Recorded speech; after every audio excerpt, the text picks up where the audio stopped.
Morning সবাইকে। কেমন আছো সবাই? আশা করছি সবাই অনেক ভালো আছো, সুস্থ আছো। আর আমরাও ভালো আছি, কিন্তু সুস্থ নেই। তো কেন সুস্থ নেই সেটা আশা করি তোমরা থাম্বনেল দেখে বুঝতেই পারছো। তো ভিডিওটা কন্টিনিউ করো, তোমাদেরকে বলবো আর তোমরা সবটাই জানতে পারবে। তো চলো তার আগে ইন্ট্রোটা দিয়ে নিই। Welcome back to our channel Dipsharmi lifestyle. দীপশর্মী লাইফস্টাইলে সবাইকে স্বাগত জানিয়ে আজকে একটা নতুন সকাল, নতুন দিন, নতুন একটা ব্লগ শুরু করলাম। তো ঘড়ির কাঁটা এখন বলছে সময় ঠিক 5:30। তো আজকে কিন্তু অনেকটা সকালে উঠেছি, অনেক ভোরবেলায় উঠেছি। তারও একটা কারণ আছে, কারণ তোমাদের দাদাভাই আর শ্বশুরমশাই হচ্ছে 6টার মধ্যে বাড়ি থেকে বেরিয়ে যাবে। ওরা যাবে একটু এইমসে, সেটা তোমরা থাম্বনেল দেখে বুঝতেই পেরেছো। আসলে মানে ওদের শরীরটা ভীষণই খারাপ করেছে। তো কি হয়েছে না হয়েছে সবটাই তোমাদেরকে বলবো, তার জন্য তোমাদেরকে ওয়েট করতে হবে, ব্লগটা কন্টিনিউ দেখতে হবে। তোমরা পুরোটা ধৈর্য ধরে ব্লগটা দেখো, তোমাদেরকে সবটাই জানাবো। তো ঘুম থেকে উঠে দেখো এখনও ফ্রেশ হইনি। তোমাদের দাদাভাই উঠেছে, উঠেও ব্রাশ করতে গেছে। আর এই সময় আমি উঠে আর কি বিছানাগুলো গুছিয়ে নিচ্ছি। আর একবারে ঘরটা মুছেও নেব, যেহেতু ওরা এত সকালবেলায় বেরোবে। তো এই সকালবেলায় বাসি ঘরে বেরোতে নেই, তোমরা জানো, সেই জন্য সেই কাজগুলো আগে করে ফেলবো।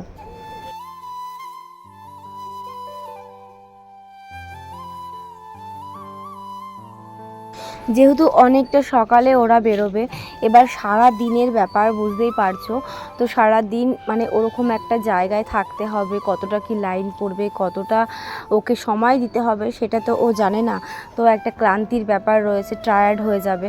তো যদি সকালবেলায় স্নান করে ফ্রেশ হয়ে যায় তাহলে দেখবে শরীরটা কিন্তু অনেকটা ভালো লাগবে, আর অনেকটা সময় কিন্তু ওখানে কাটাতেও পারবে, মানে সুস্থভাবে। তো সেই জন্য তোমাদের দাদাভাই বলল যে আমি সকালবেলা স্নান করেই যাব। আবার এসে স্নান করব তাও ভালো, কিন্তু আমি সকালে স্নান করেই যাব।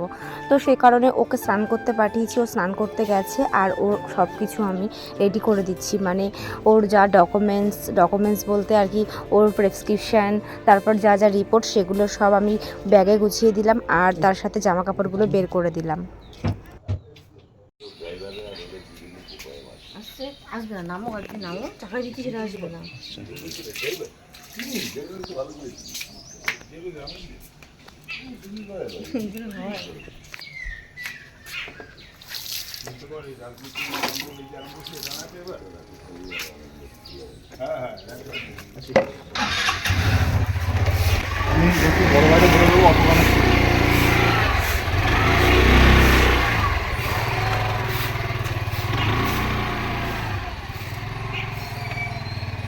সাবধানে যাবা, ফোন করবা গিয়ে।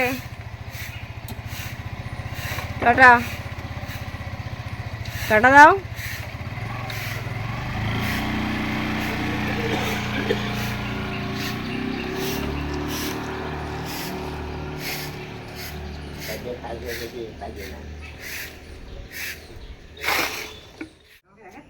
হুম,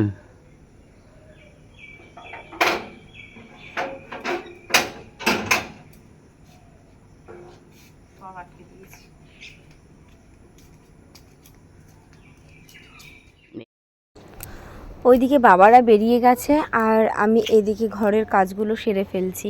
কারণ আমার বাড়িতে আজকে শাশুড়ি মা নেই, মানে তোমরা তো আগের ব্লগে নিশ্চয়ই দেখতে পেয়েছো যে শাশুড়ি মা নেই, তো সমস্ত কাজ নিজেকে করতে হবেই। তো বসে থেকে লাভ নেই, ভোরবেলা যখন উঠেছি তাই ভাবলাম যে একবারে এই কাজগুলো করে তারপরেই আমি একদম ফ্রেশ হই, মানে আর কি বাসি জামা কাপড়গুলো ছাড়বো। তো সেই জন্য ঘর মুছতে এসে গেছি।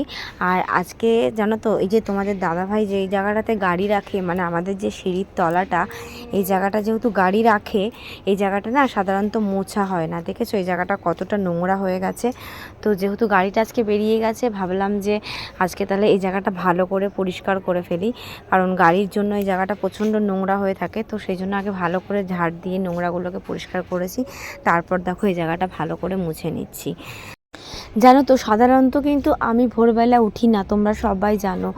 আর ভোরবেলা উঠি না বলে কিন্তু আমার শ্বশুর শাশুড়ি মা কিন্তু প্রচণ্ড রাগারাগি করে, আমাকে অনেক কিছু বলে, মানে অনেক বকাবকি করে। কিন্তু তাও ওই যে আমার অভ্যাস, আমি উঠতে পারি না। খুব দরকার না থাকলে বিশ্বাস করো আমি উঠতে পারি না। তবে আজকে উঠে কিন্তু বেশ ভালোই লাগছে, মনে হচ্ছে যে ভোরবেলা উঠে যদি কাজকর্মগুলো করা যায় না, শরীরটা কিন্তু বেশ ফ্রেশ লাগে, অনেকটা ভালো লাগে।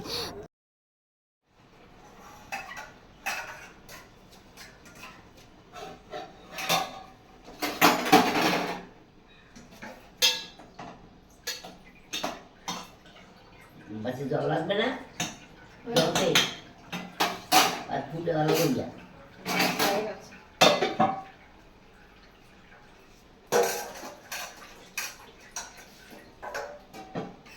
বাজারে শক্ত ঝাল।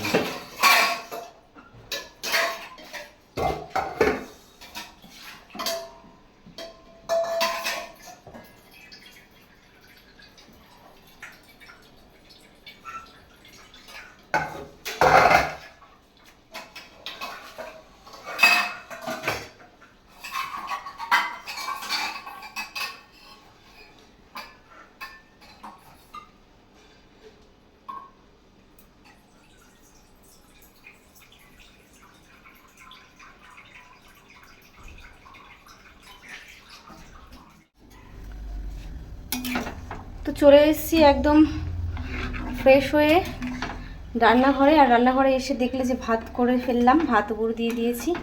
আর এদিকে বসিয়েছি ডাল সেদ্ধ। তো এই দেখো মুগ ডাল বসিয়েছি, কারণ আজকে আমাদের নিরামিষ শুক্রবার, তো সেজন্য তো অন্য ডাল খাওয়া যাবে না, মানে মুসুর ডাল খাওয়া যাবে না, আর মটর ডাল খেতে ইচ্ছা করছে না। তো সে কারণে বসিয়েছি হচ্ছে মুগ ডাল। আর এদিকে দেখো সবজি কেটে নিয়েছি, লাউ কেটে নিয়েছি, লাউ দিয়ে ডাল করবো। আর এদিকে একটু মটর ডাল ভিজিয়ে রেখেছি, বড়া করব বলে, কারণ বড়া ভাজা খেতে ঠাকুমা খুব ভালোবাসে, তোমাদের দাদা ভাইও ভালোবাসে। আর এদিকে দেখো সয়াবিন ভিজিয়ে রেখেছি, সয়াবিনটাকে সেদ্ধ করে সয়াবিন রান্না করব। আলুটা কাটা হয়নি, তো ওগুলো এখন কাটবো। তো চলো। আর এই দেখো ছোট্ট হাঁড়িতে আজকে রান্না বসিয়েছি, তার কারণ কি বলো তো, আজকে হচ্ছে তোমাদের দাদাভাই যেহেতু বেরিয়ে গেল, তো দাদাভাই আর শ্বশুরমশাই বাবা কেউই তো খাবে না। তো সেই জন্য ভাবলাম যে কেউ যখন খাবেই না, আজকে দুপুরে খাওয়া দাওয়া কেউ করবে না, তো যখন কেউ খাওয়া দাওয়া করবেই না, তাহলে এত বড় হাঁড়িতে রান্না বসিয়ে কোনো লাভ নেই। তার থেকে ছোটো হাঁড়িতে আমাদের দুজনের খাওয়ার মতন রান্না বসাই কাজে দেবে। তো সেই জন্যই ছোট্ট হাঁড়িতে বসানো হয়েছে আমাদের দুজনের মতন।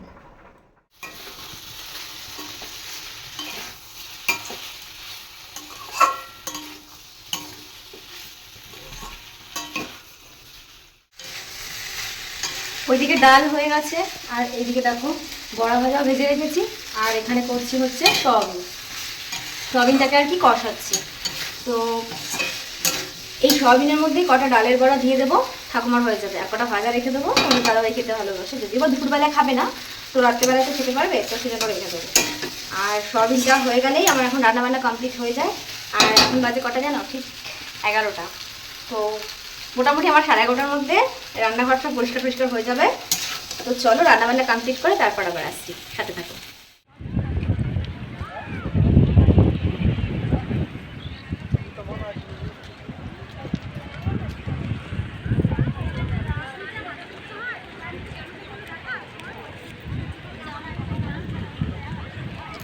তো এটা হচ্ছে কিন্তু এইমসের ভিডিও।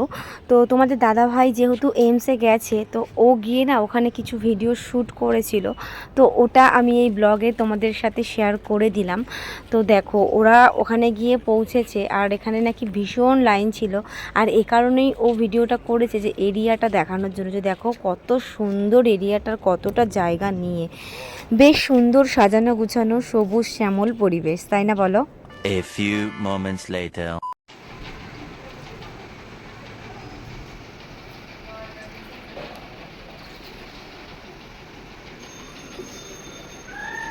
তো গুড ইভিনিং,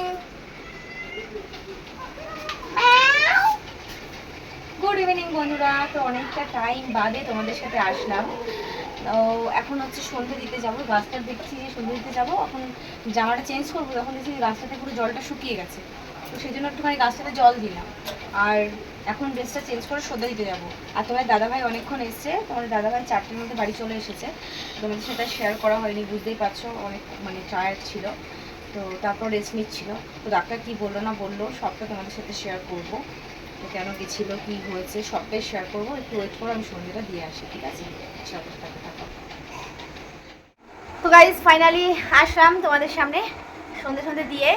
তো এবার তোমাদের সাথে শেয়ার করব যে কেন অত সকালবেলায় ভোরবেলায় তোমাদের দাদাভাইকে এমসে যেতে হলো, কি হয়েছে সব কিছু তোমাদের দাদাভাই তোমাদেরকে বলবে। নাও বলো। তো ব্যাপারটা হচ্ছে আমার এবং আমার বাবার গ্যাসের সমস্যা, তার জন্য আমরা গেছি ওখানে ডাক্তার দেখাতে। মানে গ্যাসের সমস্যাটা এতটাই যে খুবই মারাত্মক লেভেলে চলে যায় যখন একটু বেড়ে যায়। এই কারণেই যাওয়া। আর ওর ডাক্তার ওর পেটে মানে একটা প্রবলেম হচ্ছে, যেটা কিনা ওর মাঝে মধ্যে খুব মানে এই জায়গাটা শক্ত হয়ে যাচ্ছে, আর এই জায়গাটা এই পজিশনটাতে এই সাইডটা এই সাইডটাতে আর খুব ব্যথা হচ্ছে। তো বুঝতেই পারছো আমাদের রানাঘাটে সেরকম একটা ভালো ডাক্তার নেই, তাই জন্য এমসে যাওয়া। আর বাবার তো শরীরটা খারাপ, স্ট্রোক হয়ে গেছে 2 বছর আগে, তো সে কারণে সব মিলিয়ে দুজনে মিলে দেখাতে গেছি। তো ডাক্তার কি বললো? ডাক্তার কিছু বলেনি, এটা একটা টেনশনের বিষয়। ডাক্তার ওষুধ দিয়েছে লিখে। শুনেছো তুমি যা যা বলেছো সব শুনেছো? হ্যাঁ, আমি যা যা বলেছি, যা যা প্রবলেম বলেছি, নন বেঙ্গলি ডাক্তার ছিল তো বলেছি, হিন্দিতেই বলেছি, মানে হিন্দি ভাষী ছিল তো হিন্দিতেই বলেছি, শুনেছে। কোনো রকম সেরকমভাবে কোনো রিপ্লাই দেয়নি বা কোনো রকম কিছু বলেনি, খালি বলেছে যা ওষুধ দিলাম এই ওষুধগুলি খেও, যদি কমে যায় তাহলে ঠিক আছে, আর যদি না কমে তাহলে কিছু টেস্ট দিয়েছে, ওই টেস্টগুলো করতে হবে। কি টেস্ট দিয়েছে? ও ওকে একটা ইয়ে দিয়েছে, একটা ওই আউটলেট টাইপের দিয়েছে একটা ছোট বুক, বইটা নিয়ে আসো ওখানে আছে। ঠিক আছে আমি আসতে হবে। তো ওই বইটার মধ্যেই সমস্ত ডিটেলস, মানে ওষুধপত্র যা যা লেখে সব ওখানেই লেখে, টিকিট টিকিট যা যা হয় সব ওর ভিতরে হয়। তো ওর ভিতরে কিছু টেস্ট লিখে দিয়েছে, ওষুধ আনিনি। প্রথম কথা হচ্ছে ওখানে যে এত ভিড়, ওষুধ আনতে গেছি বাবা আর আমি, তো এত ভিড়, মানে ওখানে ন্যায্যমূল্যের ওষুধ, কিন্তু ওষুধও শুনেছি ভালো হয়, কিন্তু আনতে পারিনি এত ভিড়। তো ভেবেছি বাইরে থেকে নেবো, ঠিক আছে। জানি না ও কেমন থাকবে, বিশ্বাস করো গ্যাসে প্রচণ্ড ওর প্রবলেম হচ্ছে, গ্যাসে প্রচুর ভোগে, গ্যাস থেকে ওর শ্বাসকষ্ট হয়ে যায়, আর প্রচণ্ড মানে বুঝতেই পারছো মানে টেনশন নিয়ে নেয় ও প্রচণ্ড। তো এটা নিয়ে একটা সমস্যা। আর আমরা যে সমস্ত আমাদের লোকালের মধ্যে ডাক্তার দেখাই তারা সবাই বলছেন একটু ফ্যাটি লিভার আছে, এই আছে ওই আছে, তো আমরা এখানে কোনো ডাক্তারের কথা বিশ্বাস না করে ডাইরেক্ট ওখানে পাঠিয়েছি। তো দেখা যাক ও কীরকম থাকে, তো সবটাই ভগবানের আশীর্বাদ। যদি এখানে ওষুধ খেয়ে ভালো থাকে তো ভালো, আর না হলে টেস্টগুলো করতে হবে, তাই তো। আর এখানের ওষুধ খেয়ে যদি আমি ভালো না থাকি আমি আর ডাক্তারই দেখাবো না। না ওটা বললে তো হবে না। তো দেখা যাক ও কিরকম থাকে, সবটা যে তোমাদের সঙ্গে আপডেট দেবো। আর ও যদি ভালো হয় তাহলে আমি যাব আমার এই ঘাড়ের স্পন্ডিলোসিসটার জন্য, এটার জন্য আমি যাবো দেখাতে, এটাই আর কি ভাবছি। তো ব্যাপারটা হচ্ছে এটাই যে বড় রোগ মানে এটাই, হয়তো তোমরা ভাববে গ্যাস মানে অতি ক্ষুদ্র একটা রোগ, কিন্তু নয়। গ্যাস কিন্তু ভীষণ বড় একটা প্রবলেম, গ্যাসে কিন্তু মানুষ মরে যেতে পারে পর্যন্ত, তোমরা জানো।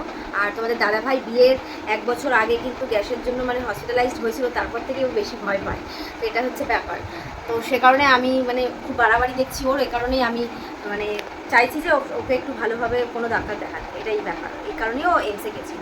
তো তোমাদের সামনে ক্লিয়ার করে দিলাম যে ওর কী হয়েছে। তো তোমরা আশীর্বাদ করো যেন ও ভালো থাকে, সুস্থ হয়ে যায় এখানে ওষুধ খেয়ে, তাহলে খুবই আর কি ভালো হয়। তোমাদের আশীর্বাদটা খুবই দরকার, তোমরা সবাই প্রে করো ভগবানের কাছে যেন ও তাড়াতাড়ি যেন ভালো হয়ে যায়, এটাই হচ্ছে ব্যাপার। তো চলো ব্লগটা এখানে শেষ করে দিই।